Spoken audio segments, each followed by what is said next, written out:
கதை ஆரம்பிக்கிறது. ஒரு கூட்டம் கொள்ளைக்காரங்க அதிகாரி ஒருத்தர அவருடைய வீட்ல பிடிக்க துடிக்குறாங்க. அந்த அதிகாரி சர்ஜ்னு பேர் ஒருத்தர தள்ளிவிட்டு ஓட முயற்சி பண்றாரு. ஆனா அவங்க எண்ணிக்கையில அபரிமிதமா இருக்கிற கொள்ளைக்காரங்க சர்ஜைய சுத்தி வளைச்சு மயக்க ஊசி விடறாங்க. அந்த ஊசி பொறுக்கிறதுக்கு முன்னாடி சர்ஜோட உடம்பு ஒரு கடைகுடோனுக்குள்ள இழுக்கப்படுது. யாருன்னு தெரியாம கொள்ளைக்காரங்க நடுங்கி கடைகுடோனுக்குள்ள போறாங்க. சட்டென்ன தாக்குதல். அதிர்ச்சி. தாக்கறது யாருன்னா சர்ஜோட வீட்டுல வேலை செய்யற தோட்டக்காரன். 6 மணி நேரம் முன்னாடி. கதை மாறுது. அமைச்சரின் உதவியாளர் கொள்ளைக்காரங்களுக்கு சீட்டு கொடுக்க போறாரு.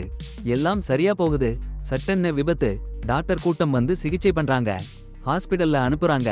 அடுத்து யோவ் ஃபீபஸ்னு ஒரு கொள்ளைக்கார தலைவன் இருந்தான். அவனுக்கு மோட்டோ ராக்னார்னு 2 கூட்டாளி. அப்போ என்ன நடக்குதுன்னா அமைச்சரோட உதவியாளருக்கு ஆக்சிடென்ட். அமைச்சர் ஃபீபஸ் கிட்டையும் அவன் கூட்டாளிங்கள் கிட்டையும் வந்து அதிகாரிகளை கிள்ளி போடணும்னு ஆர்டர் பண்றாரு. அந்தந்த பேர்ல ஒருத்தன் சேர்ஜ். அதே சமயம் சேர்ஜ் அவன் பொண்டாட்டியோட பேசிட்டே இருக்கான். அவங்க பொண்ணு ஆலிஸ் சித்திரவதையா இருக்காளாம். சின்ன பொண்ணை பார்க்க மாட்டேன்னு தோட்டத்துல பாட்டு பாடிட்டு இருக்காளாம். சேர்ஜ் சமாளிக்கிறான். டீன் ஏஜ்லாம் இப்படித்தான் இருப்பாங்கன்னு சமாதானம் பண்றான். 5 நிமிஷம் கழிச்சு டாக்டர் ஃபோன் பண்றாரு. சேர்ஜ் கூட பழசு. அமைச்சரோட உதவியாளருக்கு சிகிச்சை பண்ணினேன்னு சொல்றாரு. அந்த உதவியாளர் கையில ஒரு லெட்டர். அதுலந்து பேர் லிஸ்ட். சேர்ஜ் பேரும் அதுல இருக்கு. சேர்ஜ் சாதாரணமா எடுத்துட்டு போட்டான். ஆனா அந்த பக்கம் ஆலிஸ். சரி, தோட்டத்துல அவ திடீர்னு பார்த்தா தோட்டக்காரன் கத்திய கல்லுல கூர்மையா காய்ச்சிட்டு இருக்கான். அவ உடனே போன்ல வீடியோ எடுக்க ஆரம்பிச்சா. அப்போதான் அந்த தோட்டக்காரன் சட்டைய கழட்டினான். உடம்பு முழுசும் வெட்டுக்காயங்கள். அவ அதிர்ச்சியில உறைஞ்சி போச்சு.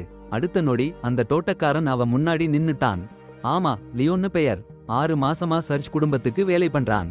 கதை மறுபடியும் டாக்டர் கிட்ட போச்சு. சர்ஜ்க்கு தெரியாம ஃபீபஸ் அவன் பின்னால வந்துட்டான். அவனோட 2 உதவியாளர்களோட. டாக்டரை கொஞ்ச நேரத்துல பிடிச்சு விசாரிச்சான் ஃபீபஸ்.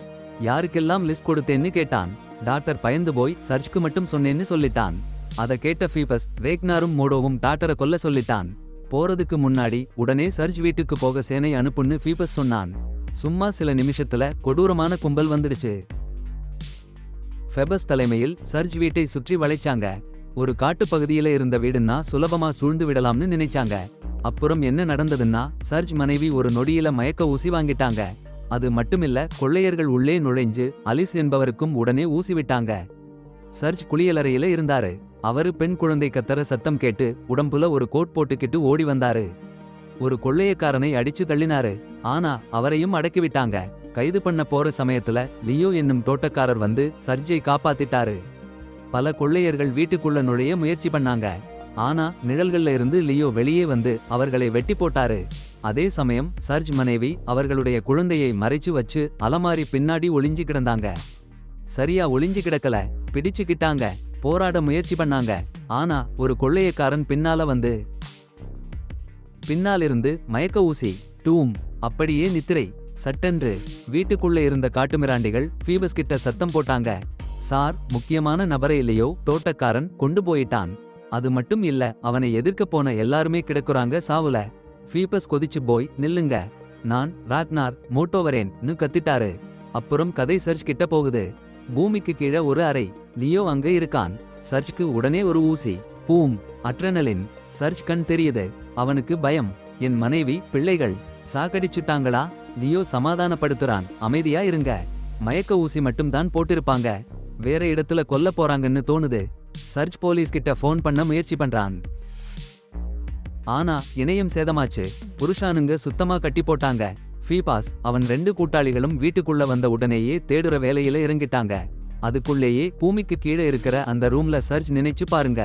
டாக்டர் சொன்ன எச்சரிக்கை மனசுல தட்டுது. அந்த அதிகாரிகள் லிஸ்ட்ல அவனும் இருக்கான். அவனுக்கு புரியுது, அவனும் வேற அந்த அதிகாரிகளும் அமைச்சர் இடத்துக்கு வர போட்டியாளர்களா இருக்காங்க. சர்ஜ் உட்பட அந்த 6 பேரையும் ஒழிச்சு கட்ட அமைச்சர் உத்தரவு போட்டிருக்கான். என்ன கடுமையான சூழ்நிலை. சர்ஜ் உடனே லியோ கிட்ட கெஞ்சுறான். அவன் குடும்பத்தை காப்பாத்துறதுக்கு உதவி பண்ண சொல்றான். லியோ ஒரு நிமிஷம் கூட யோசிக்கல. சரின்னு சொல்லிட்டான். கிடைக்கிற ஆயுதங்களை எல்லாம் தயாரா பண்றான். சர்ஜும் லியோவும் வெளியே போறாங்க. ஃபீபாஸும் அவன் கூலிப்படையினரும் எப்படி நகருறாங்கன்னு கவனிச்சு பாக்குறாங்க. அப்போ லியோ பார்க்கிறான். அவன் மாதங்கள் கொஞ்சி வளர்த்த செடிகளை அந்த கூலிப்படையினர் மெத்தமா மிதிச்சு நசுக்குறாங்க. கொதிச்சு போன லியோ உடனே சண்டையில இறங்கிட்டான். ஒரு நிமிஷத்திலேயே அவங்களை அழிச்சுப்புட்டான். அவங்களில் பலரை ஒரு வயரால் சத்தமில்லாம இழுத்து நிழலுக்குள்ள தள்ளிட்டான் அந்த கொலைகாரன். ராக்கினார் ஏதோ சரியில்லைன்னு உணர்ந்து விசாரிச்சாரு. ஒரு சின்ன படகு வேகமா போறது கண்ணுல பட்டுச்சு. சர்ஜ் லியோ அதுல இருக்காங்கன்னு உறுதியா நம்பிட்டாரு. உடனே ஃபிபஸ் கிட்ட சொன்னாரு. அவன் உடனே ஒரு குழுவை அனுப்பி அந்த படகு பிடிக்க சொன்னான். ஆனா இது எல்லாம் ஒரு கிடப்பு. சர்ஜும் லியோவும் எங்கேயும் போகல. சர்ஜ் லியோவை பக்க வாசல்ல காப்பாத்த சொல்லிட்டு வெளியே போற வழி தேடினான். ஒரு அறைக்குள்ள போனப்போ வெண்டிலேட்டர்ல குழந்தைய கண்டுபிடிச்சான். இசை கேட்டு அழகாய உறங்கிட்டு இருந்துச்சு அந்த குழந்தை. வெளியே போனப்போ 2 கொலைகாரங்க எதிர்பட்டாங்க. அப்பவே லியோ வந்து அவங்கள தள்ளிவிட்டான். அப்புறம் ராக்கினார் அந்த அறைக்குள்ள நுழைஞ்சு கொடூரமான போராட்டம் நடந்தது. போர் சூடு பிடிச்சு இருந்த நேரத்துல ராக்னாரோட கவனம் திசை மாறியது. ஏன் தெரியுமா? குழந்தை அவன் மேலே வாந்தி அடிச்சுச்சு. அடுத்த நொடிலேயே லியோ ஒரு கத்தியை அவன் பக்கம் வீசி எரிஞ்சான். அந்த வாய்ப்பை உபயோகிச்சு லியோ சர்ஜை சொன்னான், வேகமா ஓடு, இல்லன்னா டபுள் ட்ரபுள் ஆயிடும். அவங்க பின்னாடி உள்ள கிடங்குக்கு ஓடி போனாங்க. சர்ஜ் நம்பிக்கையை இழந்துட்டான். எங்கேயும் ஹிண்ட்ரேங் இல்லன்னு தோணுச்சு. ஆனா லியோ திடீர்னு ஒரு சீக்ரெட் டோர் காமிச்சான். அது ஒரு பாதாள சுரங்கத்துக்கு போகுது. சர்ஜ் ஆச்சரியமா கேட்டான், நீ யாருடா? இந்த வீட்டை இவ்வளவு நல்லா எப்படி தெரியும்? அப்பதான் லியோ சொன்னான், இந்த வீடு என் அப்பாவுடையது. பிறகு கொள்ளையடிச்சு சர்ஜ்க்கு ஏலம் போட்டாங்க. இன்னொரு பக்கம் போலி படகு பிடிச்சு போன கும்பல் காலி கையோட திரும்பியாச்சு. ஃபீபஸ் கிட்ட சொன்னாங்க, படகுல யாருமே இல்ல சார். வித்தையெல்லாம் நல்லா ஓடியிருக்கு. 15 நிமிஷத்துக்கு அப்புறம் ராக்னார் அதிசயமாக உயிரோட ஃபீபஸ் கிட்ட வந்தான். மொத்தமா கழிஞ்சு போயிருந்தான். ஃபீபஸ் அவனை பார்த்து சொன்னான், சரி, முதல்ல அவன் தன்னை சுத்தம் பண்ணிக்கிறான். அப்புறம் ஃபீபஸ் அவன் கூட்டத்த சர்ஜ் லியோவை தேட சொல்றான். பாருங்க, லியோ சர்ஜ் ரகசிய சுரங்கத்துல மறைஞ்சிருக்காங்க. அடப்போங்க, குழந்தைக்கு டயப்பர் மாத்தணும்னு லியோ சொல்றான். சர்ஜ் கிட்ட கோட் கேக்குறான். டயப்பரா மாத்த போறான் பாருங்க. கோட்டை துண்டு துண்டா கிழிக்கிறான் லியோ. சர்ஜ் லியோ அப்பா 1943ல இருந்து வைச்சிருந்த பழைய யூனிஃபார்ம் போடுறான். அடேங்கப்பா, நாசி யூனிஃபார்ம்! அதிர்ச்சி! லியோ அப்பா நாசி ஆர்மில பெரிய அதிகாரி. இரவு, சர்ஜ் பொண்டாட்டி ஆலிஸ் சரியாயிட்டாங்க. அந்த வேலைக்காரி மயக்கத்துல இருக்கா. ஃபீபஸ் ராக்னார் வந்து கார்டனர் யாருன்னு கேக்குறாங்க. அட பயமா, ஆலிஸ் லியோ பேர் சொல்றா. ராக்னார் தகவல் தேட ஆரம்பிச்சுட்டான். ஆன்லைன்ல பார்த்தா லியோ போட ரெக்கார்ட்ஸ்லாம் அரசாங்க கட்டுப்பாட்டுல இருக்குன்னு தெரிய வருது. அட போங்கடா, இவன் சாதாரண மனுஷன் இல்லன்னு உறுதியாயிடுச்சு. சில மணி நேரத்துக்குள்ள ஒரு கூலிப்படையால ஃபீபஸ் கிட்ட ஒரு மறைஞ்ச சுரங்கம் கிடைச்சிருக்குன்னு சொல்றாங்க. ஃபீபஸ் அங்கே ஓடி போய் பாக்குறாரு. சர்ஜும் லியோவும் அங்கேதான் மறைஞ்சிருக்காங்கன்னு உறுதியா நம்பிடுறாரு. சரி, இப்போ என்ன பண்றதுன்னு பாருங்க. மோட்டோ வை ஒரு டீம் லீடரா வச்சு அந்த சுரங்கத்துக்குள்ள அனுப்புறாரு, அவங்களை வெளியே ஓட வைக்க. அதே சமயம் சர்ஜ் லியோ கேள்வி கேட்டு கொடுமையா பிழியறாரு. அவனோ சும்மா ஒரு தோட்டக்காரன், செடிகளை நேசிக்கிறவன் அப்படின்னு சொல்றான். சிறிது நேரத்திலேயே ஃபீபஸோட யாரோ அவங்க மறைஞ்சிருக்கிற இடத்தை கண்டுபிடிச்சிட்டாங்கன்னு லியோவுக்கு தெரிய வரும். சரி, இப்போ என்ன பண்றது? குழந்தையை பாதுகாக்க சொல்லி சர்ஜ்க்கு சொல்றாரு லியோ. அவனோ கூலிப்படையோட எதிர்த்து போராட போறான். ஒரு கொடூரமான போர். கடைசியா மோட்டோ வுக்கும் லியோவுக்கும் போர். ஃபீபஸோட முடியில்லாத கொடூரமான வலதுகை பங்காளியான மோட்டோ சர்ஜ் லியோவுக்கு உதவ முயற்சி பண்றாரு. ஆனா தப்பு பண்ணி அவருக்கு நிம்மதியூட்டும் ஊசி விட்டுடுறாரு. இதனால மோட்டோ லியோவை அருகில் வந்து சேர சந்தர்ப்பம் கிடைக்குது. அடேங்கப்பா, மோடோ சர்ஜை கிழிச்சு போட ரெடியா இருந்தான். ஆனா பாருங்க, லியோ கடைசி மூச்சு வரைக்கும் போராடி மோடோவை அடிச்சு தள்ளி சர்ஜை காப்பாத்திட்டான். அப்புறம் என்ன பண்ணினான் தெரியுமா? டிராங்குவேலசர் எஃபெக்ட் கிடைக்காம இருக்க தன்னையே ஆட்ரனலின் இன்ஜெக்ஷன் போட்டுக்கிட்டான். அப்புறம் சர்ஜ் கிட்ட கேக்குறான், டேய், காட்டுக்கு போலாம்னு. துரத்தி பிடிச்சாச்சுன்னா காயப்பட்டாலும் மோடோ ஃபீபாஸ் கிட்ட போய், சார், அந்த தோட்டக்காரன் பொம்பள புள்ளையா இருந்தாலும் ரொம்ப பயங்கரமா இருக்கான், பயிற்சி பெற்றவன் னு சொல்லிட்டான். அடுத்த காட்சி, சர்ஜ் லியோ காட்டுக்குள்ள போயிருக்காங்க. இரண்டாவது தடவை சர்ஜ் லியோ கிட்ட, நீ யாருடான்னு கேக்குறான். சரி, இனி மறைக்க முடியலன்னு லியோ சொல்லிட்டான். நான் German special force officer. Nazi ராணுவக்காரங்களோட வளர்ந்தேன். என் அப்பா கடுமையான நாஜி கர்னல். ஆனா எங்களுக்குள்ள அன்பு இல்லன்னு. சர்ஜ் அதிர்ச்சியில உறைஞ்சு போனான். அவன் நினைச்சதுக்கு எல்லாம் அந்த தோட்டக்காரன் சாதாரணமானவன் இல்ல. ஸ்பெஷல் ஃபோர்ஸ் ஆபீசர் மட்டுமில்ல, ஒரு நாஜி கர்னலோட மகன். ஒரு உயர் அதிகாரி ஜெர்மானிய அதிகாரி மேல சர்ஜ் கேட்குறாரு, ஏன் லியோ அவன் அப்பா கிட்ட நெருங்கமா இருந்தான்னு. லியோ சொல்றாரு, அவன் அப்பா ரொம்ப கொடூரமானவன், லியோவோட அம்மாவையே கொன்னுட்டான்னு. அப்புறம் காட்சி மாறுது. மோடோ ராக்னார் ஃபீபஸ் சொன்னாட்படி ஆயுதங்களை ஆகாயத்துல அடிக்கிறாங்க. டேய், இந்த சத்தம் சர்ஜையும் லியோவையும் பயமுறுத்தி சரணடைய வைக்கிறதுக்கு. அந்த சத்தம் கேட்டதும் சர்ஜ் லியோ ஃபீபஸ் கிட்ட ரேடியோல பேசுறாங்க. ஃபீபஸ் சீரியஸா சொல்றாரு, ஒவ்வொரு 15 நிமிஷத்துக்கும் சர்ஜ் குடும்பத்துல ஒருத்தரை கொல்வேன்னு, சரணடையலைன்னா. சர்ஜ் வீட்டு வேலைக்காரி மயக்கம் தெளிஞ்ச உடனே கொள்ளையர்கள்னு நினைச்சு சர்ஜ் பணம் பொருட்கள் எல்லாத்தையும் சொல்ல ஆரம்பிச்சிடறா. ஃபீபஸ் மறுபடியும் மிரட்டறாரு சர்ஜ. சரணடையலைன்னா ஒவ்வொரு 15 நிமிஷத்துக்கும் குடும்பத்துல ஒருத்தரை கொல்வேன்னு. அந்த பெண் கொல்லப்படுவேன்னு பயந்து நான் சர்ஜ் குடும்பத்திலேயே இல்லன்னு கத்திட்டா. அவளோட அந்த கத்தல் ஃபீபஸுக்கு பயங்கரமா கடுப்பா இருந்துச்சு. ஒரு நிமிஷம் கூட யோசிக்காம அவளை வெளியே இழுத்துட்டு போய் டபுள் சூட்டி சுட்டு போட்டான். அப்புறம் ரேடியோல சர்ஜ் கூட அவரு பொண்டாட்டி பொண்ணு மட்டும்தான் இருக்காங்கன்னு அறிவிச்சுட்டான். ஆனா சர்ஜ் குடும்பத்துக்கு என்னாவும் ஆகிடக்கூடாதுன்னு அட்ரெனலின் மருந்து குத்திக்கிட்டு லியோவை வீட்டுக்கு போக சொன்னான். ஒரு வீர வேடத்துல சர்ஜ் வீட்டுக்குள்ள நுழைஞ்சு ஃபீபஸையும் அவன் கூட்டாளிகளையும் அடிச்சு துவம்சம் பண்ண போறேன்னு நினைச்சுக்கிட்டான். ஆனா அது எல்லாம் கனவு. உண்மையிலேயே அவன் லியோ பக்கத்திலேயே நின்னு பயத்தால உறைஞ்சு போயிட்டான். அதே நேரம் ராக்னார் லியோ யாருன்னு ரகசிய தகவலை மோட்டோ கிட்ட சொல்றான். லியோ யாருன்னு தெரிஞ்சு மோட்டோவும் ராக்னாரும் அதிர்ச்சியா போயிட்டாங்க. உடனே மோட்டோ அந்த தகவலை ஃபீபஸ் கிட்ட சொன்னான். ஃபீபஸ் அதை சரிபார்க்கணும்னு முடிவு பண்ணிட்டான். ஃபீபா லியோவோட தகவலை பார்த்த உடனே சும்மா ஒரு லேசான அலட்சியமா கையாலாட்டிட்டாரு. ரக்னார் கிட்ட காவல் பணிய பாருன்னு கட்டளையிட்டாரு. ரக்னார் தோட்டத்துல ரோந்து போறப்போ லியோ திடீர்னு தாக்குதல்.